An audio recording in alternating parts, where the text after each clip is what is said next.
समय की बात है। लक्ष्मीपुर के जंगल में बहुत से पशु पक्षी रहा करते थे।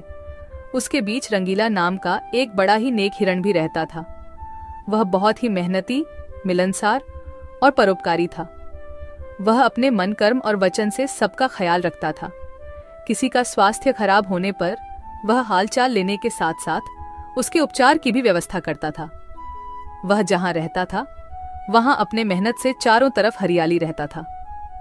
एक बार रंगीला स्वयं बीमार पड़ गया। उसे ऐसा बुखार चढ़ा कि उतरने का नाम ही नहीं ले रहा था। उसने स्वयं कुछ जड़ी बूटियां खाई, लेकिन कोई लाभ नहीं हुआ। उनकी बीमारी की खबर पूरा जंगल में फैल गई थी, लेकिन उसे देखने के लिए कोई नहीं आया। तब उसका मन अधिक मुरझा गया। उसे उठा नहीं जा रहा था। फिर भी वह उठकर थोड़ा आगे आया और उसने देखा कि 2 हिरण उनके इलाके में आ गए थे।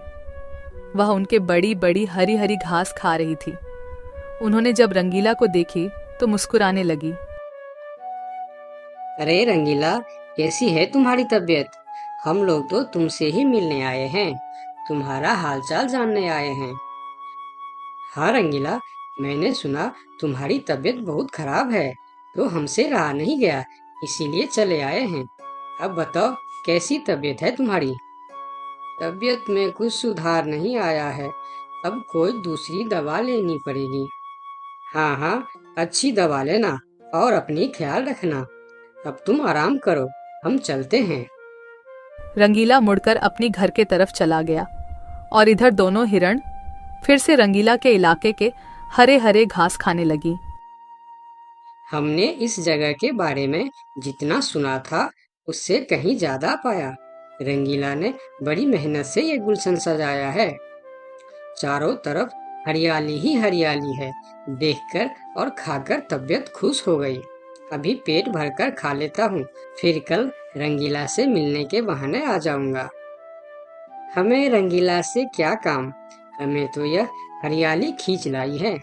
चलो, हम फिर कल आएंगे रंगीला से मिलने के बहाने। जब दोनों हिरण का पेट भर गया तब वह वहां से चले गए और अपने इलाके में जाकर वह रंगीला के इलाके के हरे हरे घास के बारे में तारीफ करने लगे। अरे भाई, यहाँ सूखे घास खाकर पड़े हो, वहाँ जाओ रंगीला के दरबार में, रंगीला का हालचाल पूछो और पेट भर के हरे हरे घास खाओ। बहुत अच्छा है रंगीला, उसके बीमार होने पर भी हमें हरे हरे घास खाने के लिए मिल रहे हैं। रंगीला बहुत अच्छा है, बड़ा ही नेक हिरन है, उसके बीमार होने पर भी हमें हरे हरे घास खाने के लिए मिल रहा है। इससे अच्छी बात और क्या हो सकती है। वहां बहुत सारे हिरण की टोली बन गई। वह सब रंगीला के पास पहुंच गए और रंगीला का हालचाल पूछने लगे। पहले तो रंगीला को इस बात की बहुत खुशी हुई कि कितने सारे लोग इनके हालचाल पूछने आ गए, लेकिन उसके बाद का नज़ारा देखकर रंगीला का सर चकरा गया। सारे हिरण उनके इलाके के घास खाने में जुट गए थे। कुछ हिरण तो फल भी खा रहे थे। उनके पास सर उठाकर इधर उधर देखने की भी फुर्सत नहीं थी। रंगीला बेचारा मन ही मन सोचने लगा कि यह लोग मेरे पास 2 घड़ी भी नहीं रुके और घास खाने में जुट गए। अगर यही हाल रहा तो मेरे इलाके के सभी घास खत्म हो जाएंगे, मेरे खाने के लिए भी कुछ नहीं बचेगा। लेकिन उसके थोड़ा देर बाद ही उनका मित्र भालू वहां आ गया। उसके आने में देर हो गया था। माफ करना दोस्त, मुझे आने में देर हो गई है। तुम्हारे लिए औषधि लाने बहुत दूर चला गया था। औषधि तो मिल गई, लेकिन आने में थोड़ी देर हो गई। ये जड़ी बूटी तुम जल्दी खा लो और जल्दी से ठीक हो जाओ मेरे दोस्त। रंगीला ने वह औषधि खाई और कुछ देर बाद ही उसे आराम मिलने लगा। उसका दोस्त भालू उनके साथ ही रुका रहा और 2 दिन के बाद रंगीला का तबीयत ठीक हो गई। लेकिन उनके खाने के लिए न कोई घास बचा था, न कोई फल बची थी। उनकी सारी मेहनत पर पानी फिर गया था। वह बहुत उदास हो गया। दोस्त रंगीला, मैं जानता हूँ ये मतलब का संसार है। ज्यादातर यहाँ सब दोस्ती दिखावा का ही करते हैं। सब अपने फायदे की सोचता है। तुम चिंता मत करो, हम दोनों मिलकर यहाँ फिर से अपना गुलशन सजाएंगे एक नई दुनिया बनाएंगे। इस कहानी से हमें यह सीख मिलती है कि मन में कपट रखने वाला मित्र शत्रु से भी ज्यादा खतरनाक होता है। दोस्तों, मेरे चैनल को जरूर सब्सक्राइब करें। आपका बहुत बहुत धन्यवाद। सरयू नदी के पास एक बहुत बड़ा जंगल था। उस जंगल में काफी सारी जानवर रहते थे जो प्यास लगने पर नदी में आकर पानी पीते थे। नदी के दूसरे किनारे पर एक और छोटा सा जंगल था जहां बहुत कम जानवर थी। एक दिन बड़ी जंगल का छोटा खरगोश सरयू नदी के पास आकर पानी पी रहा होता है। तभी नदी के दूसरी ओर खड़ा एक बाघ उसे देख रहा होता है। यह खरगोश आज मेरा भोजन बन सकता है। वैसे भी मेरे जंगल में अब शिकार करने लायक जानवर बचा भी नहीं है। क्यों न मैं नदी के उस पार वाले जंगल में जाकर शिकार करूं। और वैसे भी वह जंगल बहुत बड़ा है और वहां का शेर भी मूर्ख और शाकाहारी है। पता नहीं ऐसे शेर मर क्यों नहीं जाते। बाघ खरगोश को देखकर शिकार करने की सोचता है और शिकार करने की लालच में नदी के दूसरी ओर चला जाता है। अपनी ओर बाघ को आता देख खरगोश वहां से भागने लगता है, पर तभी बाघ उसे आवाज देकर रोक लेता है। अरे खरगोश, मुझे देखकर कहाँ भाग रहे हो? तसल्ली से पानी पी लो भाई। मैं तो बस तुमसे बात करने आ रहा था। क्या तुम सच बोल रहे हो? हाँ, मुझे तुम्हारे जंगल का शेर सिंह के बारे में बात करना है। मैंने सुना है कि वह तुम्हारा बहुत चिंता करता रहता है। खरगोश समझ चुका था कि बाघ उसे अपनी बातों में फुसलाने की कोशिश कर रहा है। इसीलिए खरगोश उसकी बातों का कोई जवाब नहीं देता और तुरंत वहां से भागने लगता है।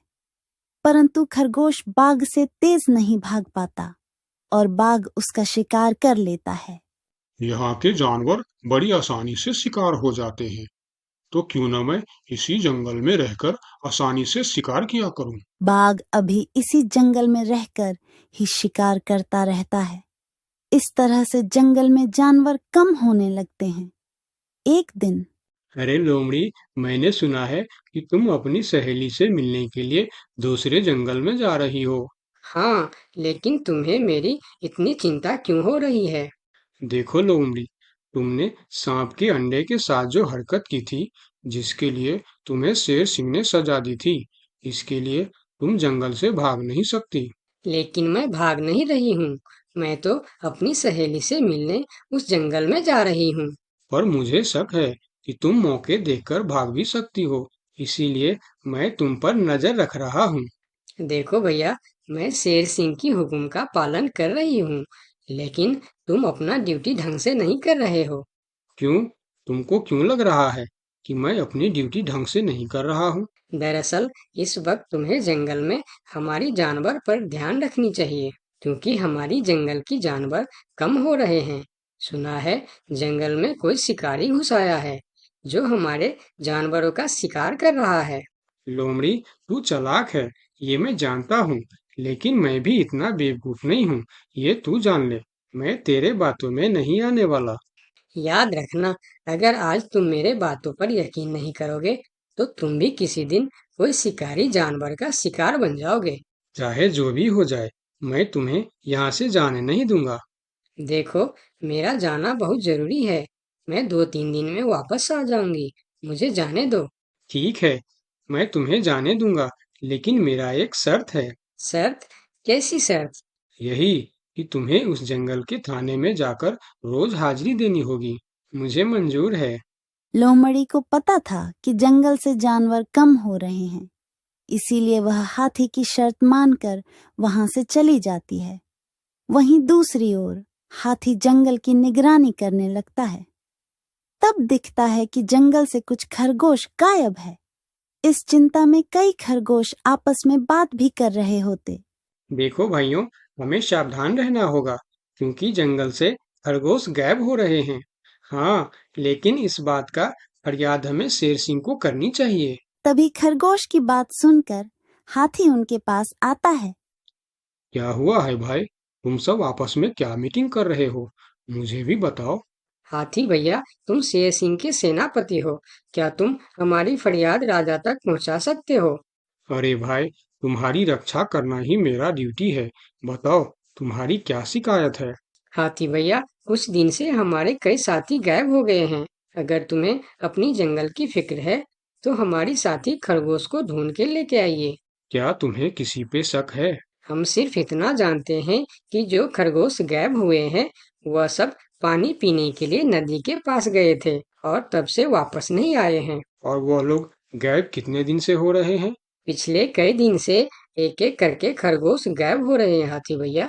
खरगोश की बात सुनकर अब हाथी को भी लोमड़ी की बात पर यकीन हो जाता है। लोमड़ी भी यही कह रही थी कि जंगल में कोई शिकारी आया है। हाथी वहाँ सोच ही रहा होता है कि तभी वहाँ 2 बकरी आती है। हे भगवान, अब क्या होगा? कौन बचाएगा हमें? अरे बकरियां, क्या हुआ है तुम्हें? क्यों रो रही हो? हाथी भैया, अच्छा ही हुआ जो आप हमें यहीं मिल गए। हम शेर सिंह के पास शिकायत करने जा रही थी। तुम भी शिकायत करना चाहती हो? हाँ।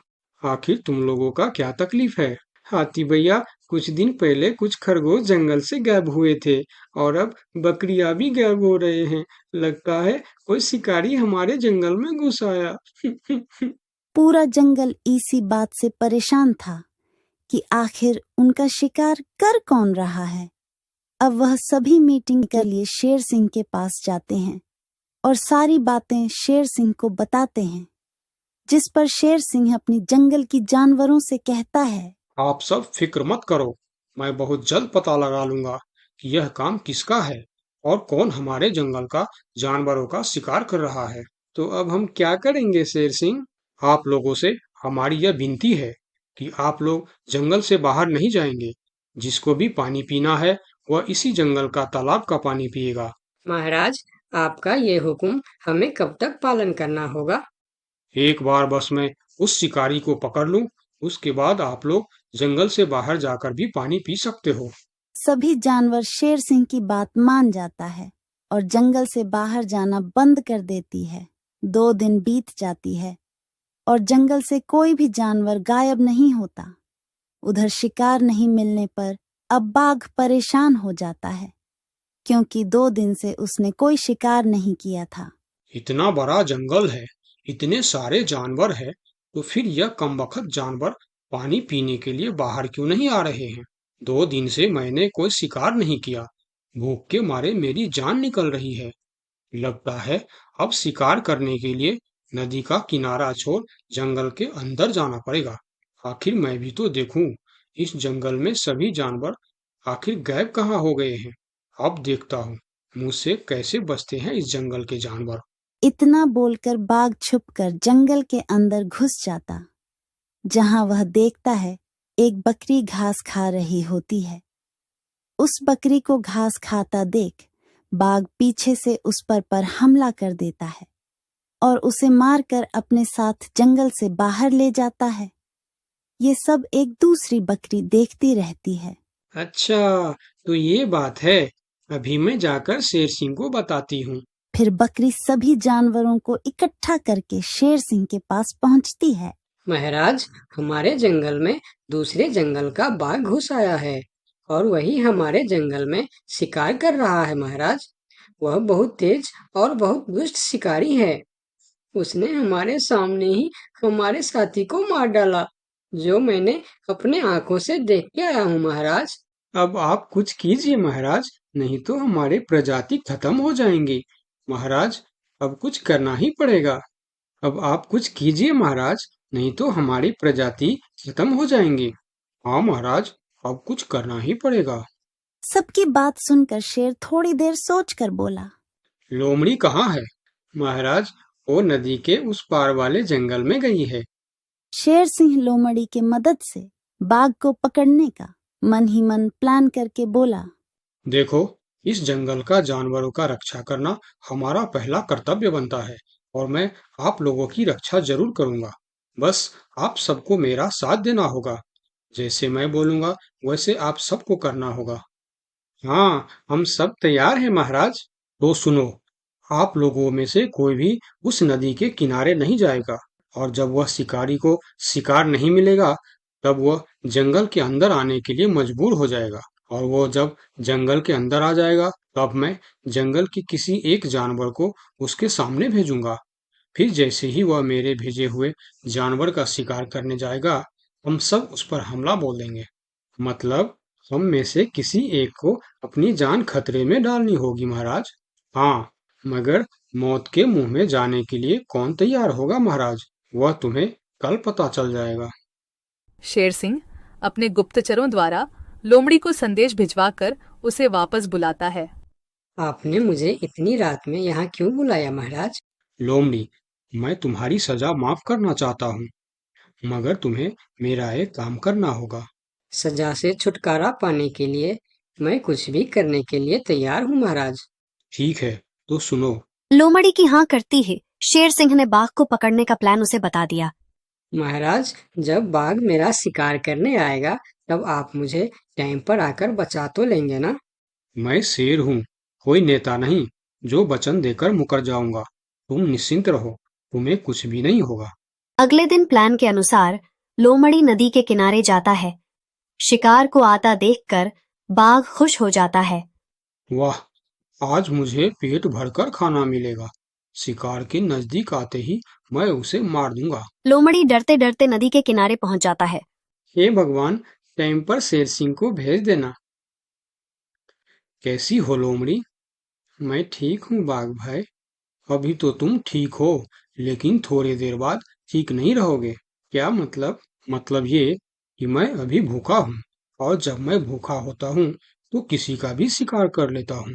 इतना बोलकर जैसे ही बाघ लोमड़ी की तरफ जाता है, वो शेर सिंह के जाल में फंस जाता है और वहां सारी जानवर आ जाता है।